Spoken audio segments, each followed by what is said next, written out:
Very good morning from Bihar Orthopedic Association. I'm Dr. Shamsul Reza on behalf of Ortho TV and IoTV and BOA. Now I request our moderator, Mr. Vishal Gaurav, to start the webinar on healthy life and basic life support. Mr. Gaurav, please. नमस्कार। आज हम लोग हड्डी एवं जोड़ दिवस 4 अगस्त को इस वेबिनार का आयोजन कर रहे हैं, जिसका मूल उद्देश्य जो है उसके थीम में ही अंतर्निहित है, save self save one team. यानी कि कई दफा ऐसा देखा गया है कि जो दुर्घटनाएं होती हैं उसके बाद बेसिक लाइफ सपोर्ट के बारे में जानकारी के अभाव में कई लोगों की ऐसी मौतें हो जाती हैं जिनकी जिंदगियां बचाई जा सकती थी। तो इस पूरे, जैसे मैं अगर आपको आंकड़ा दूं तो लगभग 4.5 लाख इस देश में एक साल में दुर्घटनाएं होती हैं, जिसमें लगभग 1.5 लाख लोगों की मृत्यु हो जाती है। अब हम लोग इस वेबिनार के माध्यम से एक जागरूकता अभियान कहीं ना कहीं चलाना चाह रहे हैं, जिससे एक आम इंसान जो है वो भी समझ पाए कि वो जो एक, जिसको गोल्डन आवर्स कहा जाता है मेडिकल टर्म में, उसमें क्या ऐसे एक्शंस लिए जाएं जिसके द्वारा हम लोग उनमें से कई जान जो चली जाती हैं उनको बचा सकते हैं। तो हमारे स्पीकर हैं, मैं एक बार फिर से हमारे जो आज के मुख्य अतिथि हैं हमारे Shri Sanjay Kumar sir, additional chief secretary साहब, उनका स्वागत करता हूं। मैं स्वागत करता हूं हमारे इंडियन ऑर्थोपेडिक एसोसिएशन के प्रेसिडेंट श्री शिवशंकर का, डॉक्टर शिवशंकर का स्वागत करता हूं मैं। आज के जो हमारे विशिष्ट अतिथि हैं डॉक्टर सहजानंद प्रसाद सिंह, जो गेस्ट ऑफ ऑनर हैं, उनका। और मैं आगे की कड़ी के लिए आमंत्रित करना चाहूंगा बिहार ऑर्थोपेडिक एसोसिएशन के सचिव डॉक्टर मधुसूदन कुमार को। Thank you, Thank you, Mr. Vishal. I am audible. Am I audible? Yes, sir. Yes, sir. Thank you, Mr. Vishal. Yes, sir. Good morning, everyone. Respected President IOA, Dr. B. Shivshankar sir, respected President BOA, Bihar Orthopedic Association, Professor S.N. Saraf sir, respected Chief Guest, Mr. Sanjay Kumar, the Additional Chief Secretary, Government of Bihar and Education Department, and respected guest of honor, Professor Sahajanand Singh sir, President IMA India.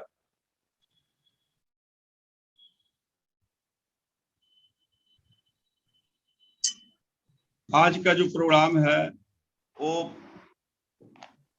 Every year bone and joint day 4 अगस्त को मनाया जाता है। यह 2012 से मनाया जाता है IOA द्वारा, और आईओए के गाइडलाइन पर ही पूरे भारत के सभी स्टेट एवं की डिस्ट्रिक्ट तक हम लोग इस बोन एंड ज्वाइंट डे को मनाते हैं, और 1 से 7 अगस्त तक बोन एंड ज्वाइंट वीक मनाते हैं, जिसमें बहुत सारा एक्टिविटी होते रहता है। इस बार का जो मेन थीम है वो है सेव सेल्फ सेव वन। हमारे आईओए के प्रेसिडेंट माननीय doctor P Shivshankar sir, secretary Naveen Thakkar sir, vice president doctor Atul Srivastava sir and chairman CRC committee Anoop Agarwal sir, सभी लोगों ने कमेटी बनाया और उन्होंने डिसाइड किया कि इस देश की जनता की रक्षा के लिए वन ऑफ द बेस्ट क्या किया जाए। वो था कि रोड ट्रैफिक एक्सीडेंट में जो नंबर ऑफ डेथ ज्यादा हो रहा है उसको कैसे रोका जाए। इस पर इन लोगों ने एक थीम बनाया, वो है कि सेव सेल्फ सेव वन, अपने आप को बचावे और सामने वाले को बचावे। ये बहुत जरूरी है, इससे डेथ जो है कम से कम किया जा सकता है ड्यूरिंग एक्सीडेंट। इसमें जो है ये कार्यक्रम जो है ऑनलाइन टीचिंग एंड ट्रेनिंग द्वारा, ऑनलाइन टीचिंग एंड ट्रेनिंग है, जिसका डिटेल्स जो है इस मुद्दे पर आज हमारे सराफ सर जो है हमारे प्रेसिडेंट वो बताएंगे। First aid and life supporting methods. और मेरा टारगेट, हम लोग का जो टारगेट है आईओ का, वो 1 लाख लोगों को कम से कम ट्रेनिंग देना है युवा वर्ग का, specially the student above the 9th class. और इसमें पुलिस को भी इंक्लूड किया जा सकता है, general.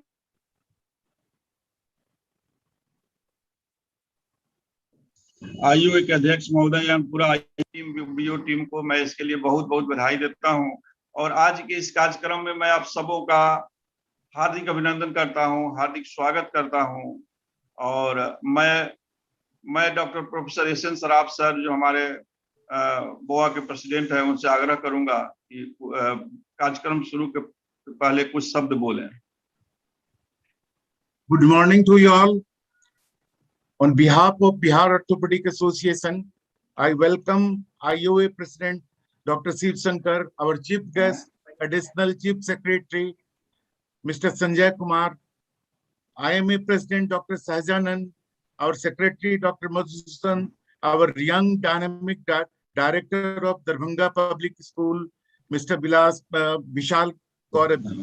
Topic of this webinar is basic life support. I hope this will be very informative and useful to you all. Now I hand over to moderator. Should I start my PPT? Yeah. Shiv Shankar. Oh, thank you so much, sir.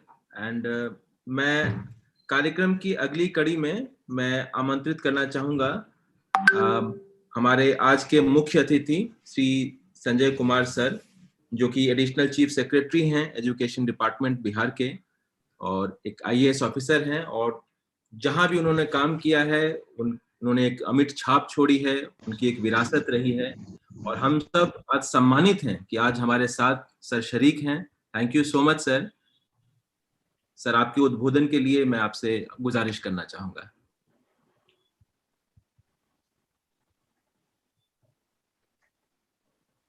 Sanjay sir. Yes.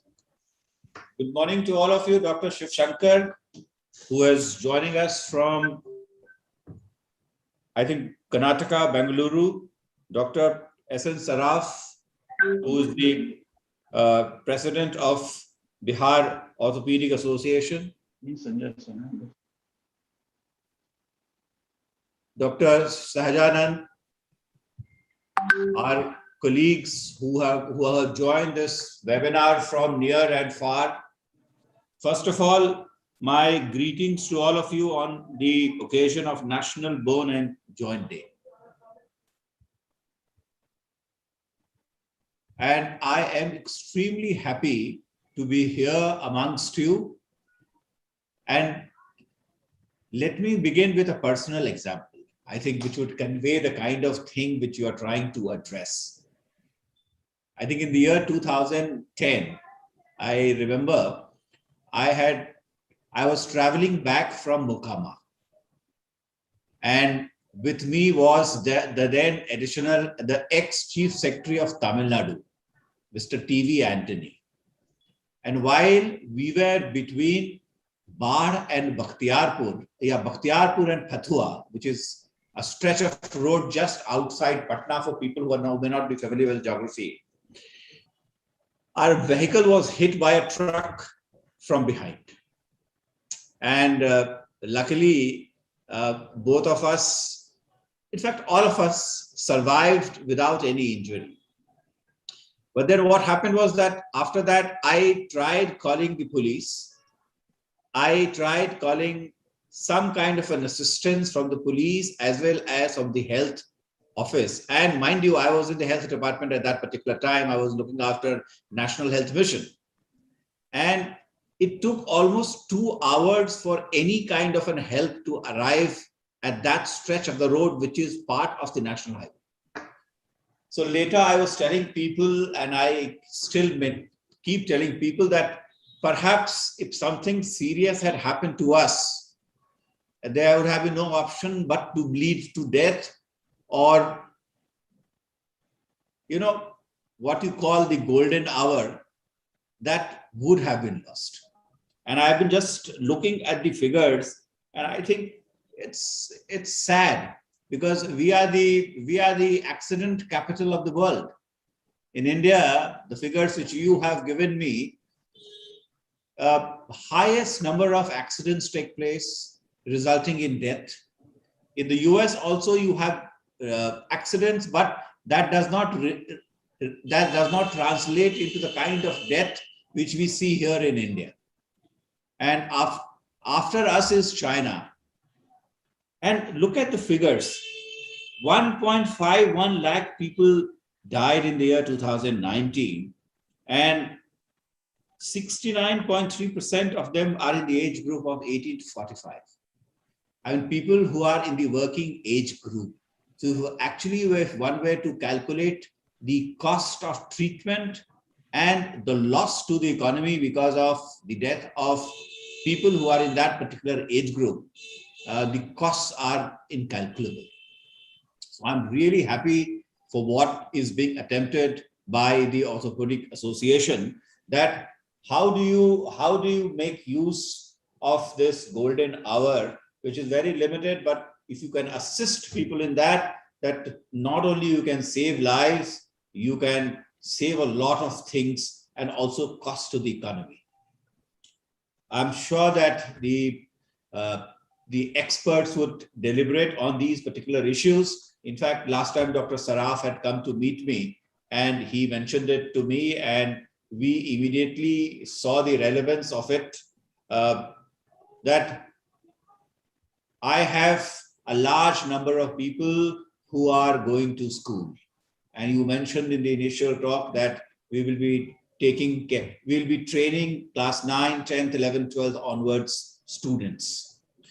I think it will be very nice if the Orthopedic Association, if you can make a 3 or 4 page text in it, which we could include in our textbooks. So if these could be included in the textbook, it would become part of the curriculum, and all the students who are going, let's say from class 9th onwards, they can be exposed to the idea of the golden hour and what can be done, number one. Number two, I would tell you is that from 9th to 12th, I have 4 million children coming to our government schools. So these 4 million children can be given training in CPR. They can be trained to actually know as to what can be done during the golden hour, how to do things. And of course, 4 million children actually means maybe a little less than that many number of families. So we can also encourage them to go back, and I'm quite sure that many of them would be kind of a master trainers. So when they go back to the community, they can pass on these instructions and information and the technique to a larger number of people. We could also do it in our colleges and our universities. So I'll be very happy to partner with Bihar Orthopedic Association. And often I can tell you that we could sign a small MOU, the Education Department and the Bihar Orthopedic Association. Both parties can delineate as to what exactly their roles would be and get on with the work. In fact, because of the pandemic, the schools have been shut. But last month, we have opened class 11th and 12th. And we do hope that from this particular 7th of August, we would be opening, reopening class 6 onwards. Colleges are already working at 50% strength. So I think it gives us an opportunity to reach out to our students, train them, let them know. And I think safety is also a sense of attitude. Civil defense is also a sense of attitude. More often than not, we lose out because I think somewhere or the other we lack this attitude of safety towards many things. So this attitude also can be inculcated. Our students, our citizens can be made to think about as to how important is prevention better than cure.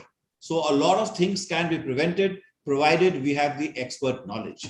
So once again, I'm very happy to be here as part of this particular webinar. I take this opportunity to wish and congratulate all of you who are part of this webinar, and I look forward to an active partnership with Bihar Orthopedic Association in trying to create an attitude of safety and also to impart necessary techniques for prevention to our students so we can take all these things back to the community In the process, we'll be saving lives, we'll be saving costs to the economy. So thank you once again. Thank you so much sir, thank you very much. मुझे याद है कि sir ने जिस दिन education department में अपनी additional chief secretary की पोजीशन में ज्वाइन किया था, सर ने एक ट्वीट किया था और सर ने उसमें लिखा था कि education is transference of finest human values.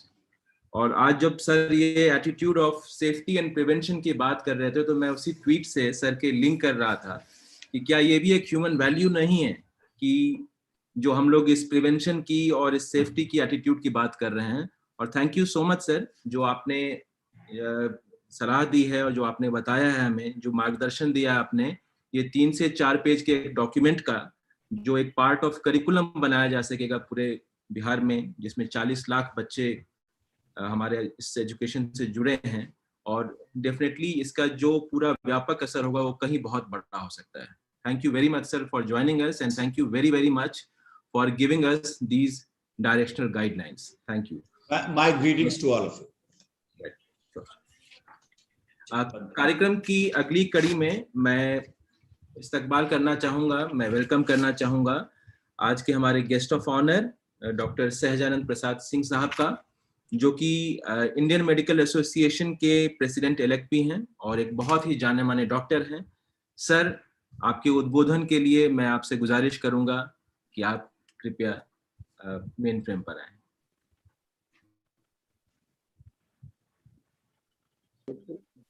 Thank you very much. Thank you very much for calling me here. आज national bone and joint day के पर आपने बुलाया है, इसके लिए हम आभारी हैं। बेसिक लाइफ सपोर्ट में पहला कारण बेसिक लाइफ सपोर्ट हम लोग देते हैं कार्डियक अरेस्ट में होता है। कार्डियक अरेस्ट का मेन कारण है या तो हार्ट अटैक में भी होता है, पानी में डूब रहा है कोई आदमी उससे भी हो जाता है, रोड एक्सीडेंट भी होता है, कार्बन मोनोऑक्साइड के पॉइजन में भी हो जाता है, बिजली के करंट लगने से भी हो जाता है। इसमें हम लोग बचाने के लिए हम लोग बेसिक लाइफ सपोर्ट कर देते हैं। Basic life support 4 to 8 minutes time मिलता है, जो कि उसमें पेशेंट को बचाया जा सकता है। उसमें हम लोग कार्डियक मसाज करते हैं, माउथ टू माउथ अभी नहीं कर रहे हैं इसलिए कोरोना पीरियड है, माउथ टू माउथ भी हम लोग सांस देते हैं, और CPR करके हम लोग किसी भी तरह से 4 to 8 मिनट्स में हम लोग निकट के हॉस्पिटल में पहुंचाने का काम करते हैं। इसमें हम लोग का यहाँ IMA में डॉक्टर AK इंस्टीट्यूट से हम लोग कर रहे हैं, करीब 13,000 लोगों को हम लोगों ने इस पर ट्रेनिंग दिया है। हर मेडिकल कॉलेजेस में हम लोग ट्रेनिंग दे रहे हैं और अभी हम लोग ट्रेनिंग दे रहे हैं। आप ऑर्थोपेडिक एसोसिएशन ने जो काम लिया है, बहुत बहुत बहुत सराहनीय कार्य आपने शुरू किया है, जिससे कि बहुत लोगों की जान बचाया जा सकता है, जिसको हम लोग CPR के थ्रू हम लोग लगभग 40% पेशेंट को बचा लेते हैं।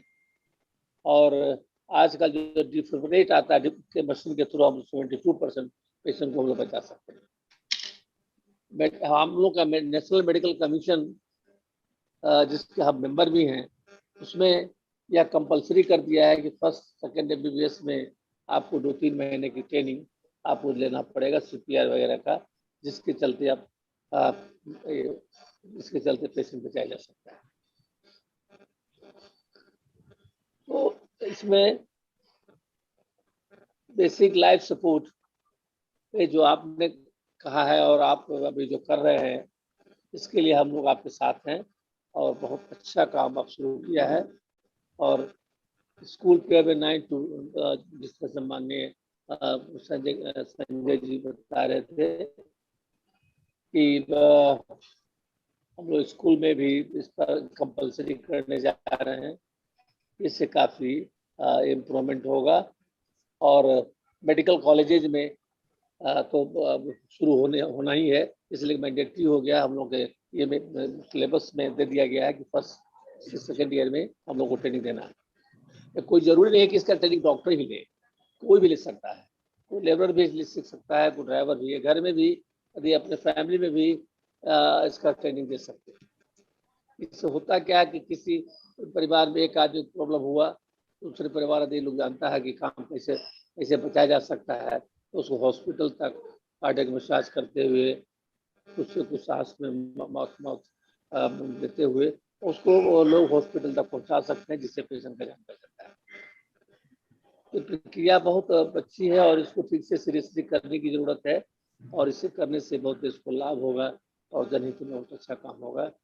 Thank you very much doctor Shivshankar ji, doctor Saraf ji और मधुसूदन जी, जो आपने यहाँ बुलाया, इसके मैं आभारी हूँ। धन्यवाद।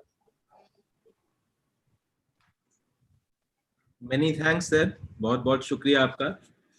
और मैं इस कार्यक्रम की अगली कड़ी में आमंत्रित करना चाहूँगा हमारे इंडियन ऑर्थोपेडिक एसोसिएशन के प्रेसिडेंट डॉक्टर बी शिवशंकर साहब का, कि वो अपने उद्बोधन से हम सभी को एक प्रेरणा दें। Sir please, doctor Shivshankar please. Good morning, everybody. At the outset, I would like to congratulate Bihar Orthopedic Association, especially that leaders, Dr. S.N. Saraf, President, and Madhusudan Kumar, Secretary, for doing a wonderful job during this Bonan Day activities today, as well as the whole week. I would like to mention here that our plan to teach 1 lakh students across India, we already crossed more than 50%. I'm getting from every nook and corner of India that they are doing this activity at all the levels. I'm glad that today this program will be seen by students, college students, Lion members, Rotary members, and policemen, and I welcome all of you for today's seminar. I must thank Mr. Sanjay Kumar, Additional Chief Secretary, Education Department in Bihar Services, who has said that if our association, the Bihar Orthopedic Association, prepares a small few pages of document about the golden hour as well as the basic life support, it will be published and given to all the 40 lakh students between 9th and 12th standards. Thank you very much, sir. I must thank Dr. Sajanand Prasad Singh, Vice President-elect of Indian Medical Association, for giving his wonderful talk, and also about the plans they want to have inculcate basic life support and the trauma management in the second year MBBS level. Thank you very much for that thoughtful, sir. I would like to reiterate once again, for the benefit of the people, that in India we have an average of about 5 lakh accidents happening every year, and about 1.5 lakh people die. We are only talking about the people who have died. Friends, for every one death happening, at least 10 times there will be major disability happening. Somebody losing a hand, somebody losing a finger, somebody losing a leg. They will not be able to go back to their job. Similarly, for every major disability, there is 10 times more minor disability. So if you think that 1.5 lakh death is happening, means we have got 15 lakh major disability per year and almost 1.5 crore minor disability happening due to this accident at various levels. So it's not the figure which is very important. To save one also is very, very important. As rightly said by our guest today, Sanjay Kumar ji, that he was lucky enough that he met with an accident, there was no major injuries and all of them survived. But unfortunately, that is not the case at many instances. So many people who can be saved also will lose the life only because of non-availability of proper care. We don't know how to treat. People are worried if they go and treat the patient or take care of the person probably police will harass later on. Friends, one need not have to worry. There is a very good law in India, which any person helping an accident victim will never be harassed in the court. So this is very, very important. We should, in the good intention, we should help all our own brothers and sisters who have met with an accident. With these brief words of introduction about the Bone and Joint Day celebration, today being the 4th August, this is the day our Indian Orthopedic Association was chartered, and we are celebrating this as Bone and Joint Day, and the whole week from 1st to 7th we are celebrating as Bone and Joint Week. I once again congratulate the Bihar Orthopedic Association for doing wonderful job. Thank you very much. Thank you.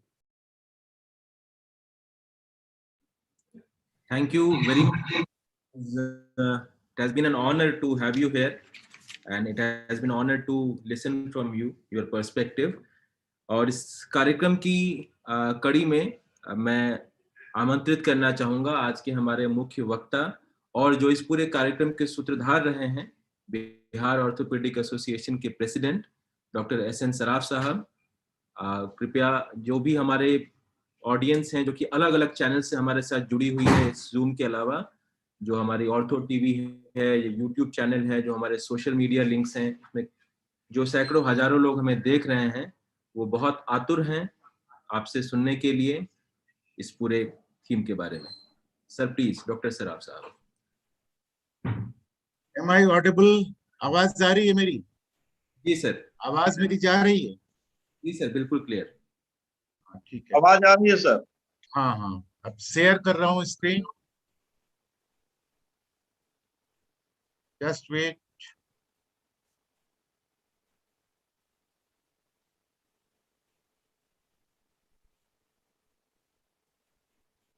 Yeah.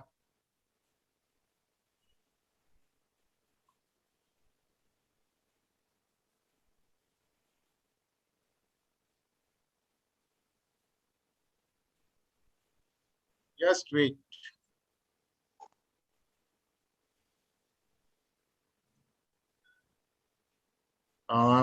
Good morning to you all. Topic of this online training is basic life support. Next.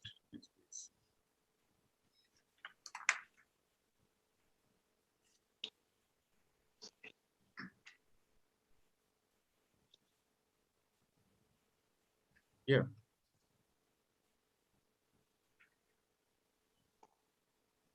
इसकी पहल हमारे IOA के president doctor Shiv Shankar ji ने, vice president doctor Ramesh Singh ji ने, हमारे secretary doctor Naveen Thakkar ji ने और सीएसआरसी के चेयरमैन डॉक्टर अनूप अग्रवाल ने जी दी है। बहुत बहुत बधाई आप सब सारे लोगों को। इससे बहुत से लोगों को लाभ होगा, ये बातें आम जनता तक पहुंचेगी, स्कूल के नन्हे मुन्ने बच्चों तक पहुंचेगी और शायद सब लोगों का भला हो सके।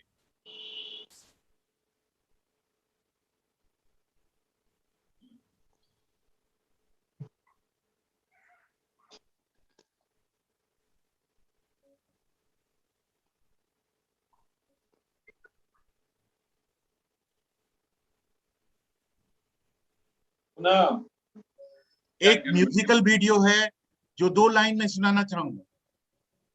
कहाँ देख रही हो? बाद में देखिए जो अकेले मेरा लिया है, आज जो आया है, आके नहीं आया भी होगा। नेक्स्ट वो बढ़िया वाला नहीं भेजा है, देखो ना कौन दिक्कत ये आके है। हम सारे लोग, ये प्रोग्राम मुख्यतः स्कूल के नन्हे मुन्ने बच्चों के लिए है, पुलिसमैन के लिए है और रोटरी और लायंस के हमारे सदस्यों के लिए है। हम लोग आए दिन देखते रहते हैं, सुनते रहते हैं रोड साइड एक्सीडेंट के बारे में, और ये प्रेजेंटेशन आपको दिखा रहा है रोड साइड एक्सीडेंट को कैसे आरटीए हो जा रहा है, कैसे आपको ट्रेन का एक्सीडेंट हो रहा है, और हद तो तब हो जाती है जबकि आप सही रास्ते से चल रहे हैं और पीछे से एक व्हीकल आपको ठोक देती है, जैसा कि हमारे माननीय संजय कुमार जी ने बताया।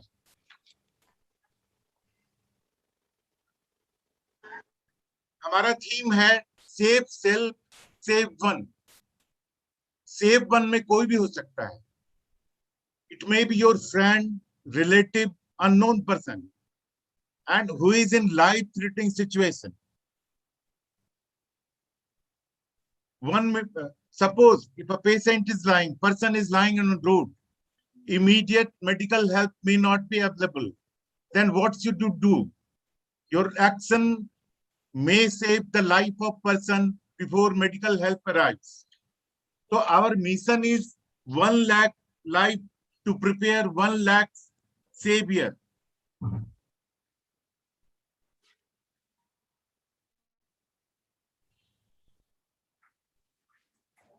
But before that, we should know some facts. हमें कुछ facts को जानना चाहिए. Basic life support का मतलब है medical team pre hospital medical act के पहले की बातें। और हमारा उद्देश्य है, our goal is to save heart to good to die.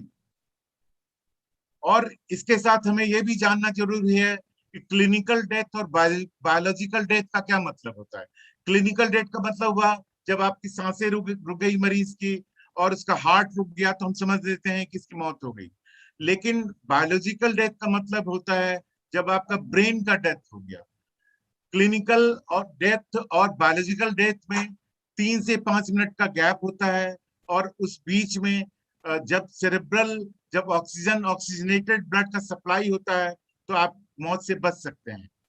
Basic life support का मतलब है to help to maintain circulation of the oxygenated blood to brain during these golden minutes before actual medical arrives. Chances of survival is 7 to 10%. और इस क्रम में मैं बताना चाहूंगा हमारे स्कूल के बच्चों को, लड़कों को, कि हमारा हार्ट जो है वो हमारी ब्लड को सप्लाई करता है, सारे मेजर जो ऑर्गन्स है उसको ब्लड सप्लाई करता है, और इम्प्योर ब्लड जो हार्ट से जाता है लंग से होते हुए उससे ऑक्सीजनेट होता है, तब ये ऑक्सीजनेटेड ब्लड पूरे शरीर के सारे पार्ट्स को जाता है।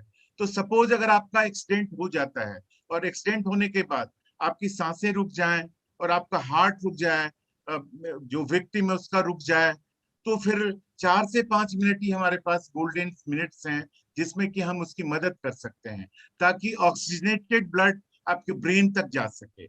इसी क्रम में मैंने आपको ट्रॉमा स्टैटिक्स का भी वर्णन करूंगा। जैसा कि सब लोगों ने बताया कि 5 लाख लोग हर साल रोड साइड एक्सीडेंट में विक्टिम होते हैं, जिसमें 1.5 लाख लोग की मौतें हो जाती हैं सही इलाज के अभाव में। और इसमें खास तौर पे 18 to 25 ईयर्स के यंग एडल्ट होते हैं जो कि वर्किंग क्लास है, हमारे देश के भविष्य हैं, उनकी डेथ हो जाती है। इसलिए भी इस ट्रेनिंग को जानना जरूरी है, इसलिए भी सीपीआर की चीजों को जानना जरूरी है। Should you worry about police? जैसा कि हमारी आईओए प्रेसिडेंट ने बताया कि मेडिकल व्हीकल एक्ट में एक सुधार आया है, एक इम्प्रूवमेंट आया है, और सुप्रीम कोर्ट का भी जजमेंट आया है कि कोई भी ऐसा व्यक्ति जो विक्टिम को, जो रोड साइड एक्सीडेंट में है, उसको अगर मदद करता है और सही जगह हॉस्पिटल पहुंचा जाता है तो पुलिस उनकी कोई इंक्वायरी नहीं करी, कोर्ट उनसे कुछ भी पूछने नहीं जा रहा है। इसलिए ये मैसेज आम जनता तक जाना चाहिए कि अगर आप किसी की मदद करते हैं, किसी विक्टिम की, रोड साइड एक्सीडेंट के पेशेंट की, तो पुलिस आपको कभी अरेस्ट नहीं करेगी। ये अब लॉ बन चुका है, इससे डरने की कोई बात नहीं। साथ ही साथ स्कूल गोइंग बच्चों के लिए एक मैसेज और भी है। जैसे माएं अपने बच्चे को लंच बॉक्स देती है स्कूल में, उसी तरह फर्स्ट एड का भी एक बॉक्स होना है। फर्स्ट एड का भी बॉक्स होना चाहिए जिसमें कि बैंडेज हो, जिसमें कि 1-2 बैंडेज हो, कॉटन हो, साथ ही साथ सेवलॉन हो, साथ ही साथ बीटाडिन हो, स्प्रिट हो, और आपका एक ल्यूकोप्लास्ट और बैंडेड। ये छोटी छोटी चीजें अगर आपके बॉक्स में है, फर्स्ट एड बॉक्स में है, तो आपको कभी भी काम आ सकती है। और हर स्कूल में इसकी व्यवस्था होनी भी चाहिए, ये इस किट्स की व्यवस्था होनी चाहिए ताकि कभी भी हमारे नन्हे मुन्ने बच्चे अगर एक्सीडेंट होते हैं या रोड साइड में भी कोई एक्सीडेंट होता है तो उसकी हम लोग मदद कर सकें।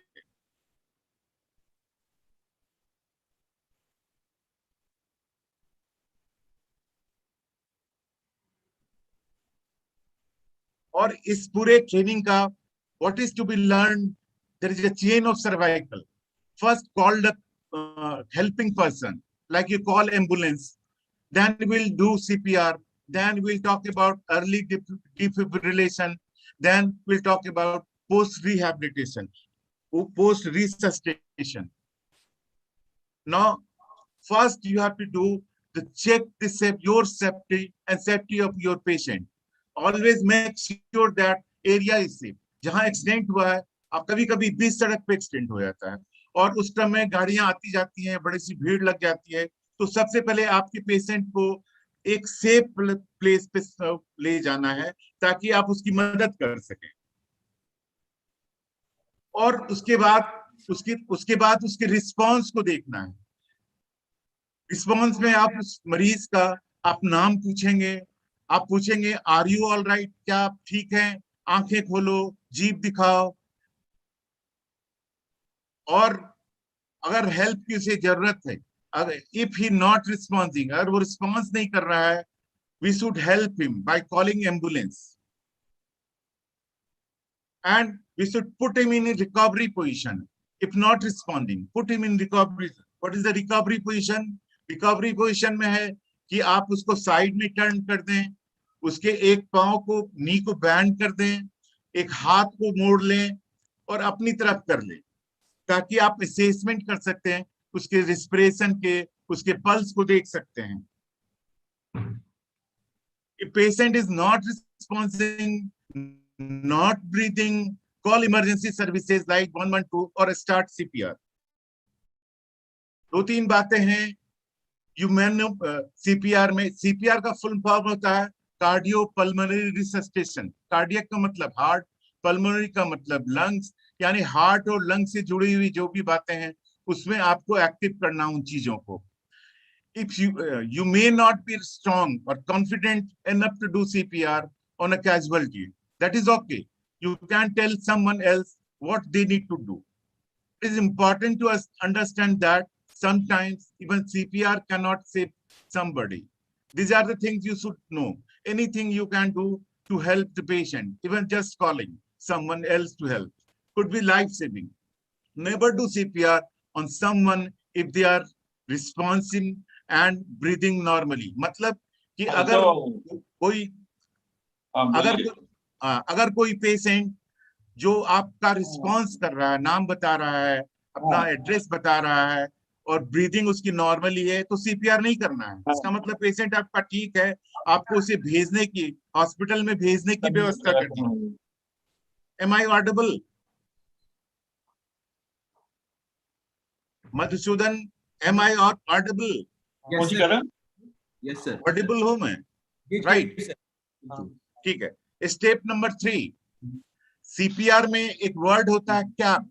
जैसे हम लोग कहते हैं रे पहुंच गए डेस्टिनेशन पे जाना है, कैप की व्यवस्था करो, तो हम लोग का कैप का मतलब होता है C for circulation, A for airways, B for breathing. पहले हम लोग बात करते थे एबीसी, एयरवेज, ब्रीदिंग, सर्कुलेशन। अब हम लोगों ने स्ट्रेस दिया है कि नहीं, कार्डियक हार्ट से रिलेटेड जो प्रॉब्लम है सबसे पहले उसको देखो, उसको बचाओ। सर्कुलेशन आपके सारे ऑर्गन्स में जाए, आपके ब्रेन तक स्पेशली जाए, उसकी पहले व्यवस्था करो। So the word has been given CAB। और आप कैसे हार्ट को बचाएंगे, कैसे कंप्रेशन करेंगे, ये इसके लिए सबसे पहले क्या करेंगे, चेक फॉर पल्स। पल्स में आपको देखना है कि रेडियल पल्स कैसी है आपकी, फीमोरल पल्स आ रही है कि नहीं, और क्या कहते हैं कैरोटिड पल्स आपकी आ रही है, इज इट पाल्पेबल और नॉट। मरीज के साइड में आपको बैठ जाना है, अपने दोनों घुटनों को मोड़कर, सिट डाउन और your knees, keep your elbow straight. आप अपनी एल्बो को बिल्कुल स्ट्रेट रखेंगे और दोनों हाथ को लॉक कर लेंगे। आपका बाएं हाथ आपका दाएं हाथ बाएं हाथ को लॉक करेगा और हिल up, palm should be over your sternum. See, place the heel of one hand in the center of the chest. Place other hand on top. Interlock fingers. Compress the chest. Rate is 100 per minute. Depth should be 4 to 5 centimeter. Equal compression and relaxation should be there. And now check for the pulse. मतलब ये कि आप एक हाथ को दूसरे हाथ से लॉक कर लें, स्टर्नम पर लेफ्ट साइड ऑफ चेस्ट में रखें और उसको कंप्रेस करें, और आपका कंप्रेशन इतना होना चाहिए कि आपका चेस्ट 4 to 5 सेंटीमीटर नीचे कंप्रेस होकर रिलैक्स भी हो।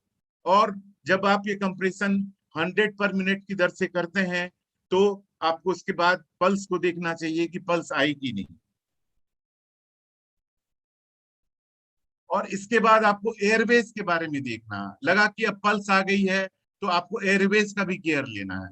एयरवेज का मतलब सांस की नली। हम लोग नाक से सांस लेते हैं, फिर ट्रैकिया होकर लंग्स तक जाती है आपकी एयर। तो सबसे पहले आपको देखना है कि एयरवेज का क्लियर हो। कभी कभी ये भी होता है कि आपका नाक ब्लॉक है, माउथ ब्लॉक है, तो आपको हेड टिल्ट करना। हेड टिल्ट में क्या करते हैं, एक हाथ को आप गर्दन के नीचे डालते हैं सपोर्ट के लिए और फोरहेड को सपोर्ट करते हैं। Meaning by put the one hand under the neck and lift the neck, other hand on forehead to press, and this opens your airways. Second method is chin lift. Take the hand from your neck and push the chin up. Other hand on forehead to press down.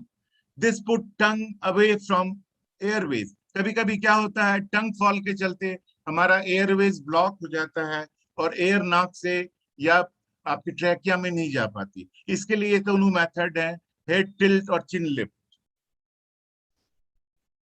Finger sweep.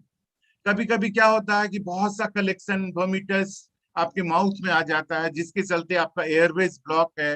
तो आप अपनी दोनों उंगलियों से, जैसा कि ये figure demonstrate कर रहा है, जो सारा जो भी कलेक्शन है उसको क्लियर कर लीजिए। It meaning by if he does not start breathing, turn the head to other side, clear the mouth by sweeping through 2 fingers. Check for breathing. और इसमें 3 बातें हैं, look, listen and feel. जैसा कि ये फोटोग्राफ दिखा रहा है आपको, look down the line of the chest to see if it rises or fall. आप देखें कि उसका चेस्ट का मूवमेंट हो रहा है कि नहीं। आप सांस की आवाज को सुने और फील करें एक्सपायर्ड एयर को, और जो इंस्पिरेशन और एक्सप्रेशन करते हैं उस एयर को फील करें। Now check for breathing. If breathing start, place the casualty in rescue position. उसको रिकवरी पोजीशन में, रेस्क्यू पोजीशन में डाल देते हैं अगर सांसें इसकी लौट गई तो। Reassess regularly till help arise. बार बार उसको देखें कि उसकी पल्स चल रही है कि नहीं, ब्रीदिंग चल रही है कि नहीं, and start rescue breathing. Then what is rescue breathing? Ensure neck and chin are lifted well. ये आप इंश्योर करें कि उसकी चिन और neck, ensure neck and chin are lifted well. Then pinch the nose, nose को pinch कर लें and mouth to mouth breathing करनी है। Place the tissue paper over mouth, और आप अपने लिप्स को उसके मुंह पे डालें और एयर ब्लो करें। Blow until the chest rises. It takes about 1 second. Rescue breathing में आगे की बात है, अगर मान लीजिए उसका माउथ है वो इंज्योर्ड है और ब्लॉक है, आप नहीं कुछ उसमें माउथ टू माउथ ब्रीथिंग कर पा रहे हैं, तब आपको माउथ टू माउथ ब्रीथिंग के बदले माउथ टू नोज ब्रीथिंग करनी चाहिए। Ensure neck and chin are lifted well. Hold the mouth shut with one hand. Take a normal breath. Place the lips over the nose. Blow until the chest rises. Take about 1 second. Again, mouth to nose breathing में when it should be done. If mouth cannot be open, you cannot make a good seal, severe injured mouth and stomach distension. अगर ये चारों बातें हैं तब आप mouth to mouth breathing नहीं कर सकते, तब आपको माउथ टू नोज ब्रीदिंग करनी चाहिए। When to stop CPR? CPR कब स्टॉप कर देना चाहिए? जब आपकी इमरजेंसी टीम वहां पहुंच जाती, emergency help arrives and takes over, the person start showing sign of life and start to breathe normally. अब पेशेंट रिकवर कर गया है, सांस लेने लग रहा है, उसकी पल्स आ गई है, तब आपको सीपीआर स्टॉप कर देना चाहिए। Third one is you are too exhausted to continue. अगर आप बहुत थक गए हैं, नर्वस हो गए हैं सीपीआर करने में, तो आप दूसरे लोगों को दें, या अभी सब कुछ नॉर्मल हो गया है तो सीपीआर नहीं करना है। और अगर इसके बाद भी जरूरत है और आपका हार्ट का रिदम बिल्कुल, जिसको वेंट्रिकल एरिथमिया कहते हैं, और आपके पास मेडिकल टीम आ गई है डीफेब्रिलेटर के साथ, तो आप डीफेब्रिलेटर की मदद ले सकते हैं। अदर इंपॉर्टेंट स्टेप इसके साथ है कि अगर ब्लीडिंग हो रही है किसी पार्ट से, जैसे आपके पांव से, हाथ से, तो आप ब्लीडिंग को स्टॉप करें। आपके पास बैंडेज, कॉटन है, आप अगर पांव का फ्रैक्चर है तो इसको स्प्लिंट करें। बेस्ट में है कि नॉर्मल पांव से इंजर्ड पांव को किसी चीज से बांध दें, टाई अप कर दें। जो भी आसपास में क्लटर है उसको हटा लें, भीड़ अगर आसपास में है तो उसको हटा लें। Transfer the victim as soon as possible and involve other person to do in helping the patient. Other situation where you can help, foreign body airway obstruction, हमारे यहाँ इसको कहते हैं कि सरक जाना, चॉकिंग। अगर किसी बच्चे को या किसी एडल्ट को चॉकिंग हो जाती है, मान लीजिए बच्चा आपका टॉफी खा रहा है या मुंह में चला गया फॉरेन बॉडी और आप सांस नहीं ले पा रहे हैं, तो दो स्थिति हो सकती है, माइल्ड या मॉडरेट, दोनों स्थिति हो सकती है। माइल्ड है कब? जब he may be able to speak, cough and breathe. Severe कब? He may not be able to speak or cough out or breathe. तब आप क्या करेंगे? Ask the patient to cough. Step 2, ask the person to bend over with the head down, lower than your chest. Stab him strongly between the shoulder blades to dislodge. दोनों scapula के बीच में, गर्दन के नीचे, पीठ पर आप उसको थपथपाएं ताकि जो भी फॉरेन बॉडी है वो बाहर आ जाए। और इससे भी बात नहीं बनी तो clench a fist and place it above navel against the stomach. Jerk it firmly inward and upward.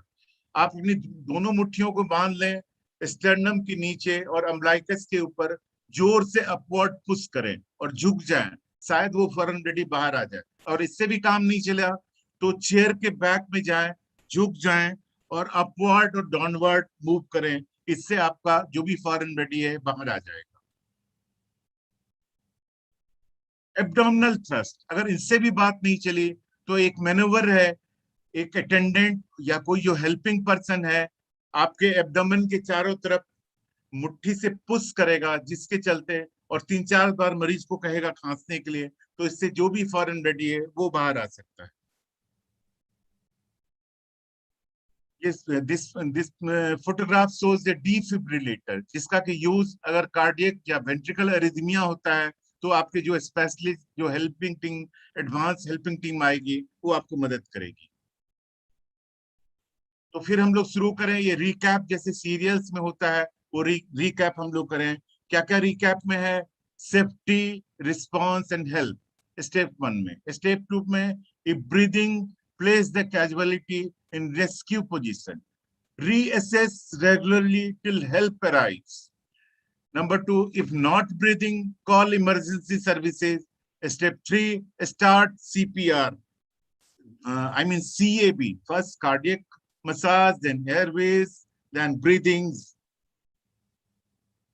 और इस रिकैप में एक ही इसका मैसेज है कि आप अपने आप को इस सारे प्रोसेस में मेंटली स्ट्रांग रखें, अपने आप को कूल एंड काम रखें और एक्टिव रहें, खुद भी मदद करें, दूसरों से भी मदद लें और सारी चीज को मैनेज करें।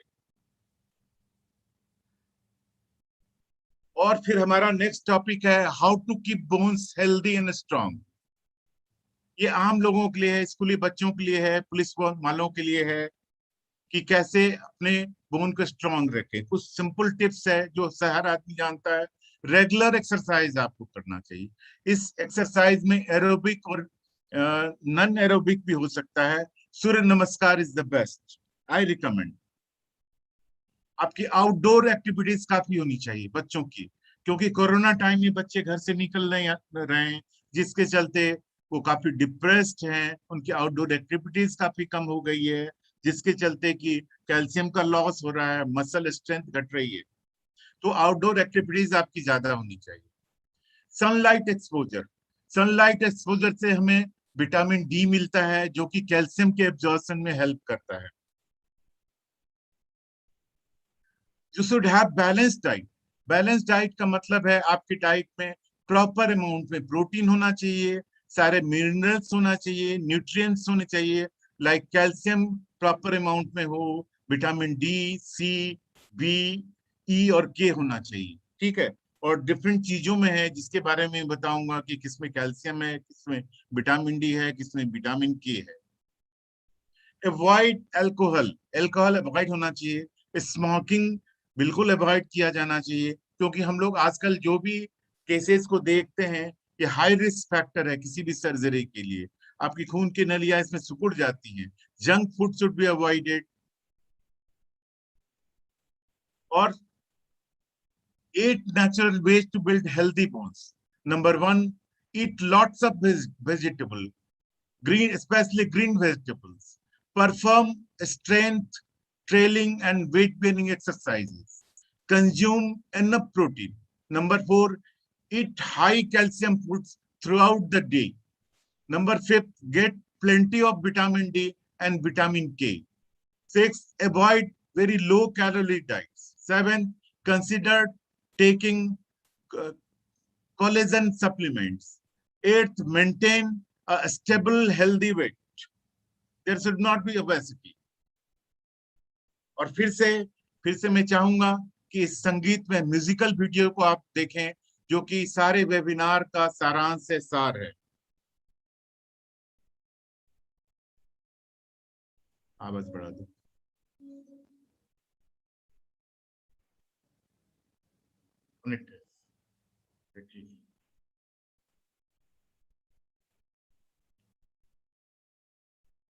Thank you sir, thank you. ये नवीन को बुला, व्हाट्सएप कर दे, म्यूट कर दे।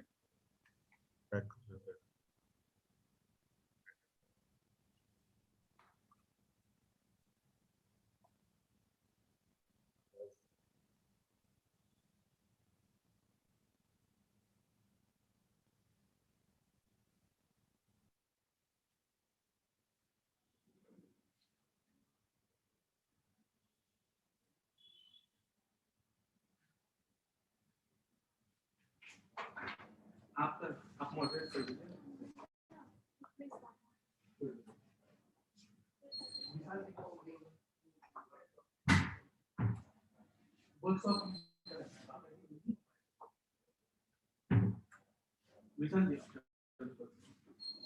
ओके, इसको सर, इसको It's 12 hours.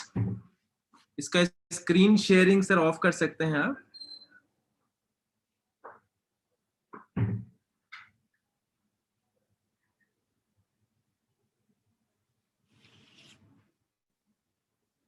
अच्छा, एनीवेज मैं कंटिन्यू करता हूं। पहले तो सर बहुत बहुत शुक्रिया आपका कि इतने इलैबोरेट तरीके से और इतने ही आसान शब्दों में हम सबको इस पूरे बेसिक लाइफ सपोर्ट के बारे में अवगत कराने के लिए। अगर मैं जस्ट इसको एक आम इंसान की भाषा में मैं इसको समराइज करूं, तो पहली चीज जो हम लोगों को बताई गई वो ये है कि जो क्लिनिकल डेथ होती है और जो बायोलॉजिकल डेथ होती है उसके बीच में क्या फर्क है। क्लिनिकल डेथ जो है वो हार्ट और लंग्स के रुकने को कहा जा सकता है, और बायोलॉजिकल डेथ जो है वो ब्रेन के रुकने को कहा जाता है। और इसके बीच में जो गैप है, या शायद वही गोल्डन आवर्स कहलाएगा, और वहां पर ही जो भी वॉलंटियर है या जो भी आम इंसान है जिसको जान बचानी है, उसका रोल यहाँ पर आता है। Thank you sir for sharing की एमबी अमेंडमेंट एक्ट 2019 क्या है। इसके बारे में मुझे लगता है कि बहुत ही कम लोगों को जानकारी होती है, क्योंकि कई दफा ऐसा होता है कि हम लोग आस पास के समाज में जो हमारे अनुभव होते हैं वो इतने ज्यादा कड़वे होते हैं या बिटर होते हैं, अनफॉर्चुनेटली किसी भी कारण से, कि कई लोग वॉलंटियर नहीं करना चाहते हैं एक्सीडेंट के जो विक्टिम्स हैं उनकी हेल्प के लिए। दूसरा मुझे लगता है कई बार हम लोगों ने जिस तरह से टेलीविजन में या सिनेमा में इन सब में देखा हुआ है कि एक्सीडेंट के बाद किस तरह से पुलिस स्टेशन में और हॉस्पिटल के में जिम्मेदारी जो बचाने वाला है उसकी भी हो जाती है, जिसकी वजह से लोग इसको आमतौर पे अवॉइड करते हैं। तो थैंक यू इस अमेंडमेंट एक्ट के बारे में बताने के लिए कि अब इस तरह की कोई भी परेशानी लीगल या जो एग्जीक्यूशन एंगल होता है और एग्जीक्यूटिव का एंगल होता है पुलिस का और इन सब का, वहां से प्रॉब्लम नहीं आनी चाहिए वॉलंटियर्स को। Thank you for bringing out the topic of first aid equipment box, जो कि बहुत ही जरूरी है। मुझे लगता है कि जितने भी स्कूल हैं वहां तो ये स्कोप होता ही है और यहाँ इसकी प्रोविजन भी होती है फर्स्ट एड इक्विपमेंट बॉक्स की। हाँ, लेकिन वो बार बार मुझे लगता है रेगुलरली और फ्रीक्वेंटली चेक होना चाहिए कि किस तरह से उसको प्रोविजन में लाया जा रहा है। फिर आपने सर बात की है चेक फॉर सेफ्टी, जो उसके बाद रिकवरी पोजीशन की, और खास तौर पे आपने एक चीज हम लोगों को बताया कि सीपीआर कभी नहीं करना चाहिए अगर कोई इंसान रेस्पॉन्ड कर रहा हो। मुझे लगता है ये बहुत जरूरी है, क्योंकि अगर ये दृष्टिकोण नहीं मालूम है लोगों को तो शायद वो गलत जगह पर भी सीपीआर को अटेम्प्ट कर सकते हैं, जो कि और भी ज्यादा घातक सिद्ध हो सकता है। कैब फॉर्मूला मुझे लगता है कि ये बहुत ज्यादा आम इंसान की भाषा में है और लोगों को बहुत दिन तक उनके जहन में रहेगा। C stands for circulation, A stands for airway and B stands for breathing। और जो सर्कुलेशन के बारे में आपने बताया कि पहले इंटरलॉकिंग करनी है हाथों को, और 100 पर मिनट, जो भी ऑडियंस यहाँ पर हम लोगों को सुन पा रहे हैं, 100 दफा आपको इंटरलॉकिंग करके चेस्ट को 4 से 5 सेंटीमीटर तक कंप्रेस करना है। और एयरवे में हेड टिल्ट, चिन लिफ्ट और चेक फॉर ब्रीदिंग की बात हुई है, और फिर इस रेस्क्यू ब्रीदिंग की भी बात हुई है। स्कूल के बच्चों के लिए, और खास तौर पर अगर कोई हमारे साथ शिक्षक या स्कूल के मैनेजमेंट से जुड़े लोग हम लोगों के साथ हैं, तो चोकिंग एक बहुत ही मैं कहूँगा कि बहुत रेयर प्रॉब्लम नहीं है स्कूलों में। चोकिंग की अगर बहुत आम समस्या नहीं है तो बहुत रेयर समस्या भी नहीं है चोकिंग की। कभी कभी कुछ खाते वक्त खासकर छोटे बच्चे जो होते हैं उनकी चोकिंग की प्रॉब्लम आ जाती है, तो उस टाइम उसको जबरदस्ती हम लोगों को कफ करवाना है, और जो शोल्डर ब्लेड्स होते हैं उसके बीच में कहीं ना कहीं हमें थपकी देनी है। एंड वेरी वेरी इंपॉर्टेंट, और मुझे लगता है कि हम सबको अगर कोई एक टेक अवे है तो वो शायद ये जरूर होगा कि एक तो नॉलेज इस पूरे प्रोसेस की, एंड सेकेंडली जैसा सर आपने बताया कि the person who is doing it, जो ये कर रहा है, ही और she has to be mentally strong. क्योंकि आमतौर पे जितना आसान इस चीज को समझना है, शायद इम्प्लीमेंट करना उतना आसान नहीं होगा, क्योंकि वहां आपकी मानसिक शक्ति जो है वो काम आएगी। क्योंकि जो प्रेशर है, डॉक्टर्स जो हैं हमारे साथ, जो आदरणीय सभी लोग जुड़े हुए हैं, उनके लिए शायद ये बहुत मुश्किल नहीं हो, क्योंकि उनके लिए ये डे टू डे लाइफ का एक हिस्सा बन चुका है कि वो हर दिन इंसान के लाइफ और डेथ के बीच में जो एक रास्ता होता है उस पर लोगों का हाथ खींचते हुए चलने की कोशिश करते हैं। लेकिन एक आम इंसान के लिए जब वो सामने इस तरह की सिचुएशन या परिस्थिति को देखेंगे, तब वो अपने हौसले को, अपनी संयमता को, अपने धैर्य को किस तरह से बरतते हैं, मुझे लगता है कि ये बहुत ही इम्पोर्टेंट पार्ट है इस पूरे एक्सरसाइज का या इस पूरे मूवमेंट का। Thank you so much. मैं एक बार फिर से बहुत बहुत शुक्रिया अदा करना चाहूंगा जो भी हमारे बुद्धिजीवी वर्ग के लोग इस पूरे मुहिम में जुड़े हैं। डॉक्टर एसएन सराफ जो कि सूत्रधार रहे हैं इस पूरे कार्यक्रम के, बिहार ऑर्थोपेडिक एसोसिएशन के प्रेसिडेंट, और जिन्होंने कि इसको शुरू से लेकर अंत तक, क्रियान्वयन तक इस पूरे प्रोग्राम को देखा, और आज के चीफ स्पीकर भी रहे। मैं शुक्रिया अदा करना चाहूंगा इस पूरे प्रोग्राम की तरफ से आज के हमारे चीफ गेस्ट श्री संजय कुमार साहब, जो कि अपनी तमाम व्यस्तताओं के बावजूद इस प्रोग्राम में शरीक हुए और उन्होंने अपना निजी अनुभव भी साझा किया, और बड़े ही एक बेहतरीन तरीके से उन्होंने बड़ी ही व्यावहारिक बात बता दी कि इतने सीनियर आईएएस ऑफिसर, उनके जीवन में भी जब इस तरह की घटना हुई तो उनको 2 घंटे का इंतजार करना पड़ गया। मुझे लगता है कि ये अपने आप में एक बहुत ही सटल और बहुत ही स्ट्रॉन्ग मैसेज है कि ये बेसिक लाइफ सपोर्ट और सीपीआर समझना कितना जरूरी है। मैं शुक्रिया अदा करना चाहूंगा आज के जो हमारे आईओए के प्रेसिडेंट जो हमारे साथ शरीक हुए हैं, डॉक्टर बी शिवशंकर साहब का मैं धन्यवाद ज्ञापित करता हूं। हमारे guest of honour doctor Sahajanand Prasad Singh sir का, जो कि आईएमए के डॉक्टर सहजानंद प्रसाद सिंह जो हमारे प्रेसिडेंट इलेक्ट हैं IMA के, और सेक्रेटरी साहब जो डॉक्टर मधुसूदन कुमार जो कि बिहार ऑर्थोपेडिक एसोसिएशन के सेक्रेटरी हैं। मैं सभी तमाम टीचर्स, तमाम स्टूडेंट्स, जो भी अभिभावक जुड़े हुए हैं, जो लायंस क्लब, रेटरी क्लब से, अलग अलग तरह के इस तरह की सामाजिक संस्थाओं से लोग जुड़े हुए हैं, उन सब का बहुत बहुत आभारी हूँ। और आई एम श्योर कि डॉक्टर सराफ सर, मैं एक जस्ट आपसे गुजारिश करना चाहूंगा कि एक श्री संजय कुमार ने बड़ा इंपॉर्टेंट पॉइंट कहा था 3-4 पेज का एक डॉकेट का, तो सर उसके ऊपर अगर आप कुछ हमें मार्गदर्शन कर सकें कि उन्होंने कहा था कि जो 40 लाख बच्चे हैं उन तक अगर ये डॉकेट पहुंच पाए, तो मुझे लगता है बहुत इंपॉर्टेंट पॉइंट है सर, अगर इसके ऊपर कुछ आप लाइट थ्रो कर सकें। हम लोग अपने एग्जीक्यूटिव की मीटिंग बुलाएंगे, सारे लोगों से डिस्कशन करेंगे इस बारे में और राइटअप तैयार करेंगे। सब लोग मिलजुल कर राइटअप तैयार करेंगे 4-5 पेज का, मिलेंगे उनसे जाकर संजय कुमार जी से, दिखाएंगे, शायद उनको बहुत पसंद आवे। और बहुत अच्छी बात है कि ये करिकुलम में शामिल हो जाएगा, और करिकुलम में शामिल हो जाएगा तो सारे टीचर्स बच्चों को खुद भी ट्रेनिंग देंगे, बच्चे खुद भी पढ़ेंगे, एग्जाम में उससे रिलेटेड क्वेश्चंस भी रहेगा। तो ये एक तरह की चीजें एस्टैब्लिश हो जाएंगी और बहुत से लोगों को लाभ होगा। ये ग्राउंड लेवल पे, ये मैसेज ग्राउंड लेवल पे जाना चाहिए। शुरू से बच्चों को इसकी ट्रेनिंग होनी चाहिए। जैसे कि मैंने सुना, लोगों ने कहा कि USA में इस तरह की बच्चों को ट्रेनिंग दी जाती है, करिकुलम में शामिल है। तो इस हिसाब से ये आइडिया और ये क्रेडिट हमारे संजय कुमार जी को जाता है। इस चीज की का इमेजिनेशन हम लोग के दिमाग में नहीं था, हमारे जहन में नहीं था। इस तरह की बातें अगर करिकुलम में शामिल हो तो इतना बड़ा कमाल हो सकता है। ये एक रेडिकल चेंज वाली बात हो गई है ना। और इसके चलते बहुत सी डेथ घटेगी, बहुत लोगों की डिसेबिलिटी घटेगी और सेवा की भावना डेवलप करेगी।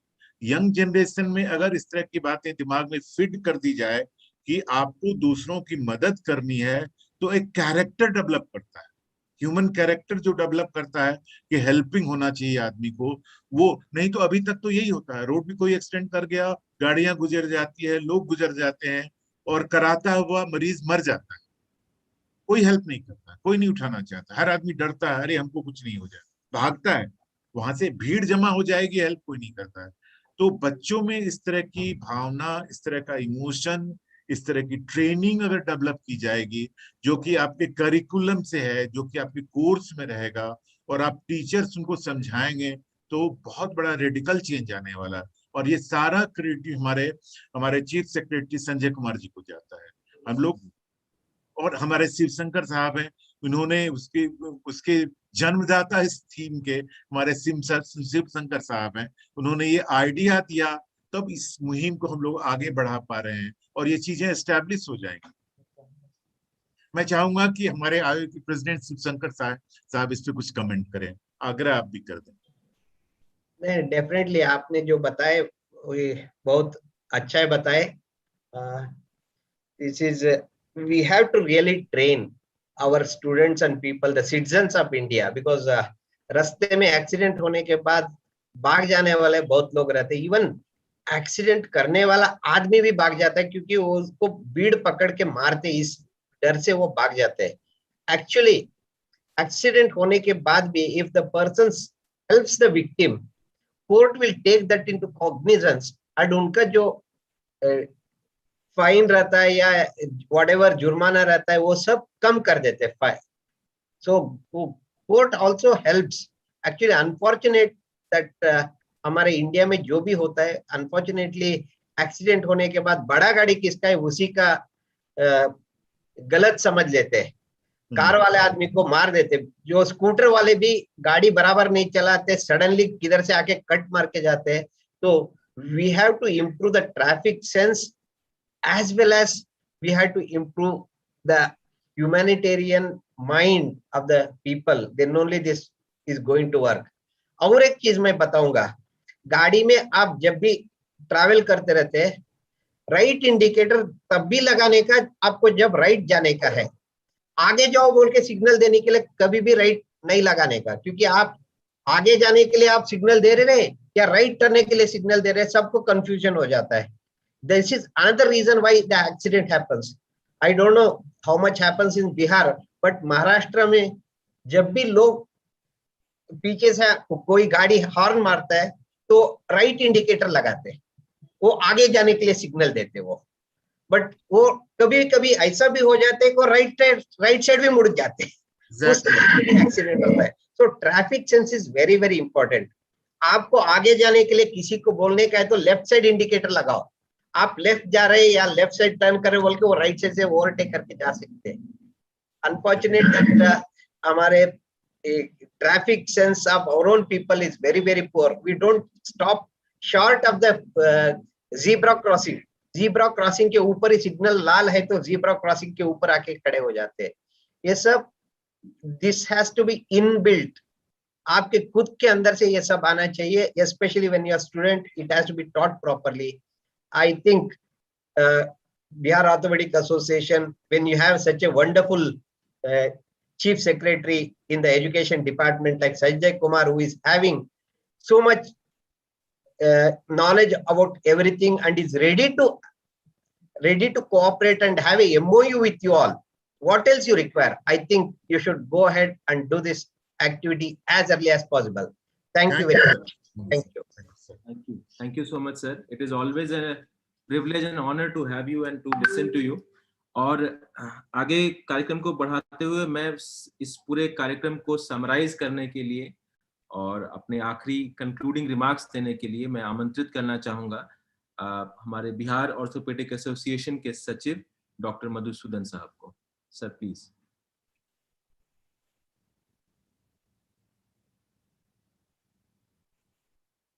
सर की आवाज नहीं आ रही। Sir please unmute sir. Okay, आज का कार्यक्रम काफी अच्छा रहा, काफी सफल रहा। हमारे मुख्य अतिथि महोदय ने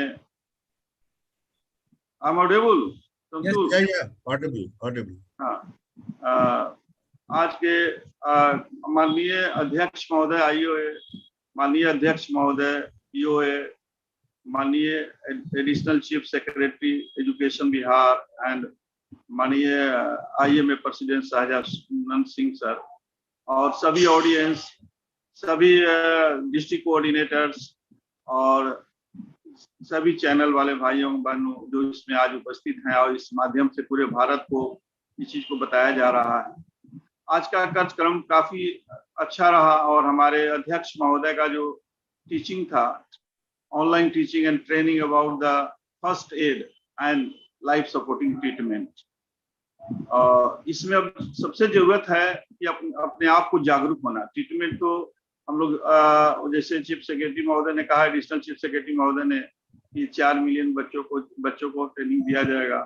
हम लोग स्कूल में जाकर ट्रेनिंग देने के लिए तैयार हैं, सब कुछ करेंगे, लेकिन लोग में जागरूकता होना जरूरी है।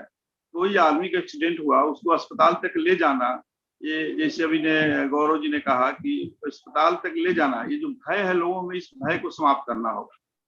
इसके लिए हर आदमी को जागरूक होना होगा और पुलिस से भी अनुरोध करना होगा प्रशासन द्वारा कि पुलिस से कोई क्वेरी ना करें, पहले उस मरीज का जान बचावें। और आज जो टीचिंग हुई काफी शानदार हुई, आज का कार्यक्रम काफी शानदार रहा, काफी अच्छा रहा। मैं इसके लिए आप सबों को बहुत बहुत बधाई देता हूं और आज महत्वपूर्ण समय दिए, बहुमूल्य समय दिए, इसके लिए आप सबों को बहुत बहुत धन्यवाद। गौरव जी बहुत आपको धन्यवाद कि आपने बहुत अच्छा मॉडरेशन किया। थैंक यू एवरीवन, धन्यवाद सबको, धन्यवाद।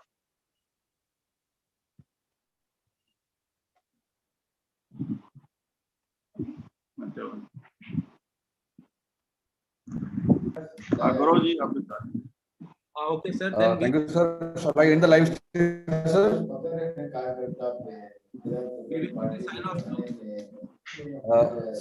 सर आप अगर इजाजत तो मैं लाइव स्ट्रीम एंड करूं।